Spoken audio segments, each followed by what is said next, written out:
सूपना देवी जी,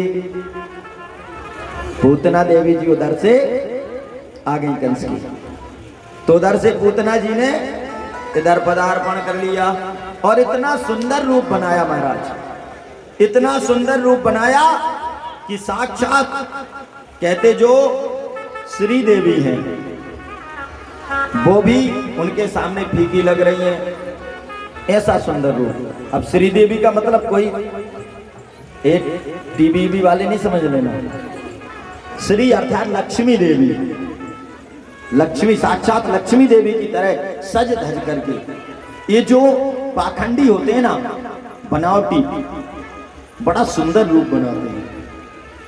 अनेकों बार लोग सिर्फ रूप में ही रीझ जाते हैं, सिर्फ रूप से नहीं गुणों से।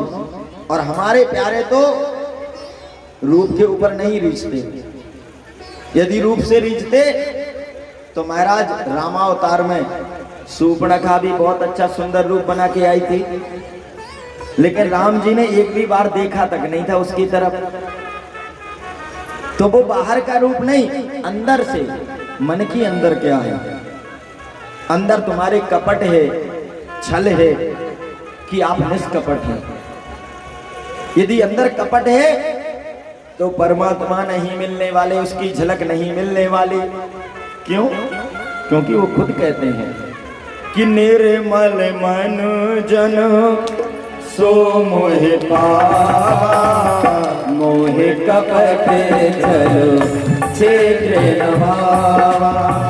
निर्मल मन जन सो मोहे पावा, मोहे कपट चलो क्षेत्र नभावा।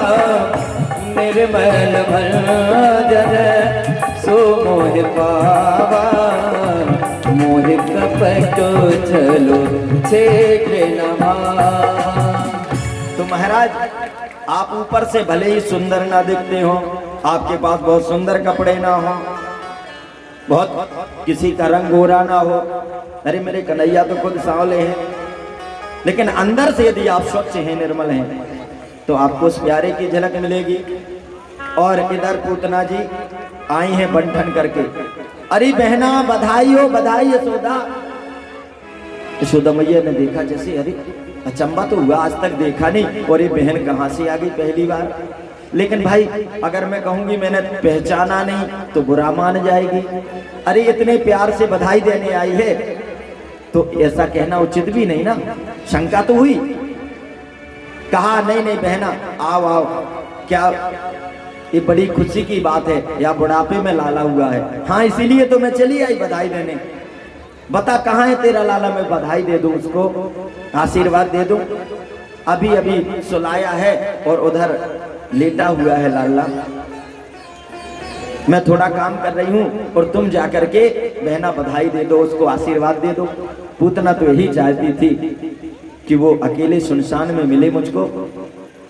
और जैसे ही पूतना आगे की ओर बढ़ी कि कन्हैया ने तो आंखें बंद कर ली। अब महाराज जैसे ही आंखें बंद की तो इस पर अनेक संतों ने अपने अपने मत प्रकट किए। एक संत कह रहे कि कन्हैया ने आंखें इसलिए बंद कर ली हैं, क्यों? कहते देखो हमको यहाँ आए हैं, हम तो किस लिए, माखन मिश्री खाने के लिए, और मौसी आ गई हैं जहर पिलाने के लिए।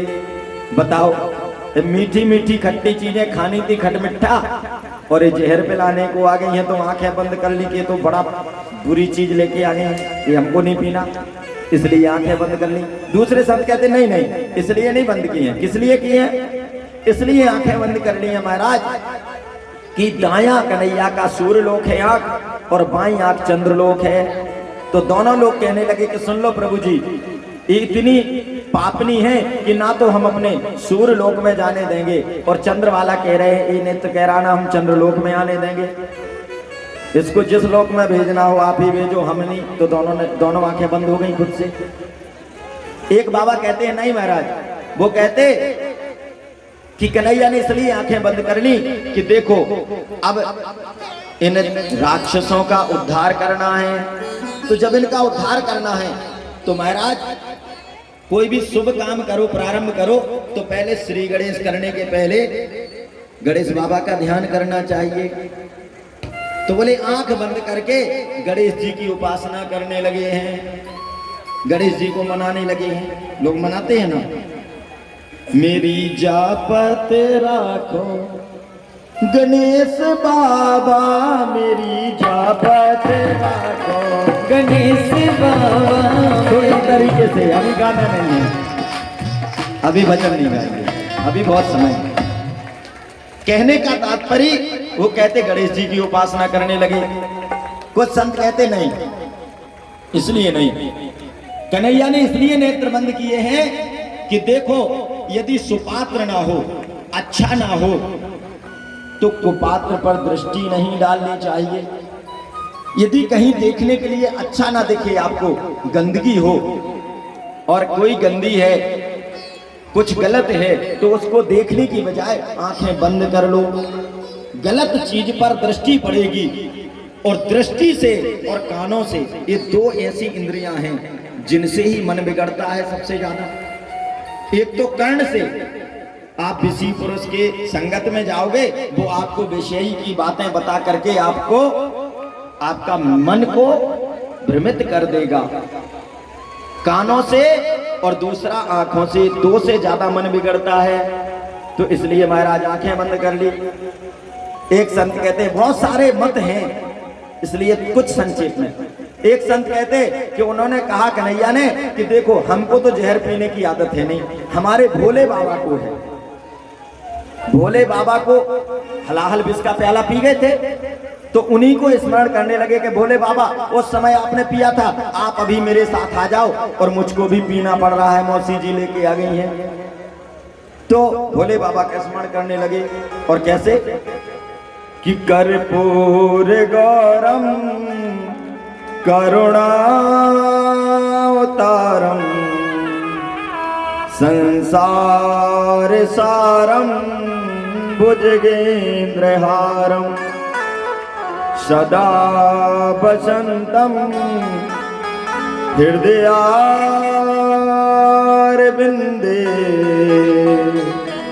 भवम भवानी सहितं नमामि, भवम भवानी सहितं नमामि।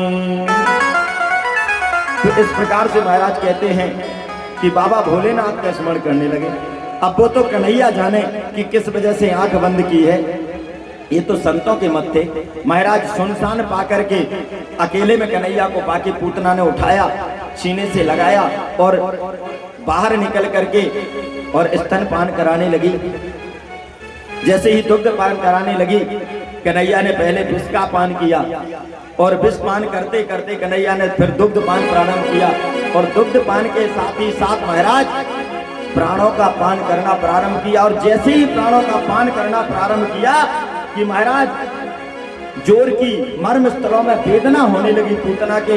पूतना तो कहने लगी, मुझराम बेटा छोड़ दे, बेटा छोड़ दे। कन्हैया बोले, मौसी यही नहीं सीखा, या तो किसी को पकड़ते नहीं, और पकड़ लिया तो फिर दोबारा छोड़ते नहीं। यही मेरे कन्हैया प्यारे की है। और जैसे ही प्राणों का हरण किया कि जोर से बड़ा विकराल रूप में आकर के पूतना, और 3 गभ्यों की 6 कोस का शरीर हो गया, और खड़ाम से जाकर के गिर गई पूतना। सारे 6 कोस के वृक्ष टूट गए। जोर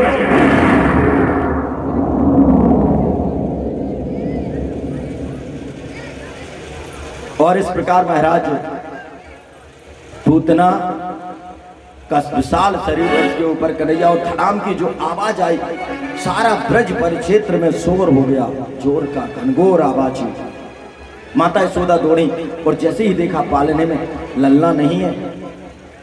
ये मेरा ललना कहाँ गया है? पलना में सो रहा था, सारे गोप वालों में शोर मच गया, कहाँ गया ललना, कहाँ गया? तो बाहर जाकर के देखा तो बड़ा विशाल सा शरीर पूतना का पड़ा हुआ है, 6 कोस के पेड़ टूट चुके हैं। महाराज कन्हैया पूतना के विशाल शरीर पर गोप वाले दौड़े दौड़े गए, नसैनी लाए लगा करके ऊपर से कन्हैया को लाए, और जैसे ही कन्हैया को दिया, मैया की गोदी में आए कि किलकारी भर के कन्हैया मुस्कुरा दिए। तब माता का जी में जी आया। माता को लगा कन्हैया को कुछ नहीं हुआ। और माता प्रसन्न हो गई। तभी कुछ ग्वाले कहने लगे, क्यों ये मैया, ये पूतना मर कैसे गई? तभी ये कहता, ये लाला को लेके मैया भागी तो ठोकर लग गई तो धम्म से गिरी और मर गई। मैया कह रही कि अरे, दूसरा कह रहा, क्यों रे? यदि ये ठोकर लग के गिरी होती तो मुंह के वाला ना गिरती, ऐसे ऊपर की तरफ चेहरा करके थोड़ी ना गिरती। उन लोगों में बहस होने लगी ग्वालों में। कोई कह रहा कैसे गिरी है, कोई कह रहा कैसे मरी है। मैया कह रही, देखो वो कैसे भी मरी हो, मेरा तो मानना यह है कि साक्षात नारायण ने मेरे लाला की रक्षा कर ली है और इसलिए पापी अपने पाप से ही मर गया। कैसे भी मरी हो मुझे नहीं पता। किसी को भरोसा ही नहीं कि इतना छोटा सा नेक सा छोरा और इतनी बड़ी पूतना को मार देगा, कोई भरोसा नहीं कर रहा। तब तक नंद बाबा आए। ओ नंद बाबा देखो तो वो पूतना आई और लाला को लेके भागी और ठोकर लगी, कैसे मरी, वो मर गई ना जाने। ओहो, नंद बाबा बोले, अवश्य मुझको, हाँ, मथुरा में बसदेव जी से मेरी भेंट हुई थी और बसदेव जी ने कहा था कि नंद बाबा मैं ज्योतिष जानता हूँ और तुम्हारे घर में अब कुछ अभी ठीक नहीं, अनहोनी की आशंका है, इसलिए आप जल्दी से जाओ यहाँ मथुरा में, ज्यादा समय ना रुको और आप जाओ। और मैं वहीं से जब तुरंत चला मथुरा से और सारी रास्ते मैंने नारायण नारायण का जाप करते हुए, माला जपते हुए आया और देख लो आज उन्हीं नारायण के नाम के प्रभाव से मेरे लाला की रक्षा हो गई और ये पूतना राक्षसनी मर गई। नंद बाबा मर तो गई लेकिन हम लोगन को ये गोकुल और मथुरा को रास्ता बंद कर गई। अब क्या करें? नंद बाबा बोले, फरसा कुल्हाड़ी लाओ, इसके काट करके 5 हिस्सों में शरीर करो और जो पेड़ टूट गए हैं उनको काट के डाल दो, आग लगा दो। 5 चिताओं में महाराज आग लगा दी गई और जैसे ही आग जली कि वो दिव्य सुगंध निकली कि सारा मथुरा प्रक्षेत्र ब्रज क्षेत्र सुगंधित हो गया। एक दिव्य सुगंध निकली। महाराज यहाँ तुरंत परीक्षित महाराज ने पूछा सुखदेव बाबा से कि महाराज ये तो पूतना जैसी पापनी थी और इसके शरीर से सुगंध निकली। हे महाराज ये तो अचंबा लग रहा, ऐसा कैसे? क्यों? कंसेन प्रहिता घोरा पूतना बाल घातनी शिशूंस चारण घिनन्ते पुरग्राम ब्रजादिशो। हे महाराज ये तो बाल घातनी है, बच्चों को मार डालती है, इसका काम कुछ अच्छा नहीं। बच्चों का रुधिर पान खाती भी कुछ अच्छा नहीं, बच्चों का खून पीती है, काम भी अच्छा नहीं, अच्छी कुल में नहीं, राक्षस कुल में है और बच्चों को मारने वाली, विचार भी अच्छे नहीं। कन्हैया को भी जहर पिलाने के लिए आई, भगवान के लिए भी जो इतना बुरा सोचती है। बताओ, ऐसी पापनी मरी और उसकी देह से सुगंध निकली। महाराज को समझ नहीं आ रहा। तब सुखदेव महाराज समझाते हैं, राजन आप कहते हैं वो पूतना पापनी थी, अरे अब उसको कौन पापनी कहेगा? जरा विचार करो, जो महात्मा दिन रात तप करते हैं और मरते समय सिर्फ एक बार उस कन्हैया प्यारे का, उस माधव बिहारी का एक बार नाम नहीं ले पाते, और जिसने अपने सीने पर बिठा करके सीने से चिपका के प्राण त्यागे हो, साक्षात वो प्यारा उसके सीने पर बैठा हो और फिर उसने देह त्यागी हो, उसको कोई पापी कहेगा? अरे उसका जो नाम ले लेते हैं उनको मुक्ति मिल जाती है। पूतना तो साक्षात साथ में लेकर के मरी है, उसको आप पापनी कहेंगे? और इसीलिए अपनी माँ के समकक्ष सदगति प्रदान कर दी। और महाराज इसलिए पूतना पद नहीं कहा गया, पूतना उद्धार कहते हैं। पूतना का पद नहीं हुआ, पूतना का उद्धार किया है कन्हैया प्यारे ने। और इसलिए जो भी इस पूतना उद्धार के चरित्र को सुनता है उसके अंदर क्या होता है, उसको महाराज सुनने से, जो भी पूतना के इस उद्धार के चरित्र को सुनता है, कन्हैया प्यारे के प्रति अनुराग बढ़ता है, उसकी भक्ति दृढ़ होती है इसलिए भक्ति बढ़ाने के लिए यह पूतना उद्धार का चरित्र सबको सुनना चाहिए। बोलिए बांके बिहारी लाल की जय श्री राधे श्याम। तो इस प्रकार महाराज पूतना का उद्धार हो गया। ये हमारे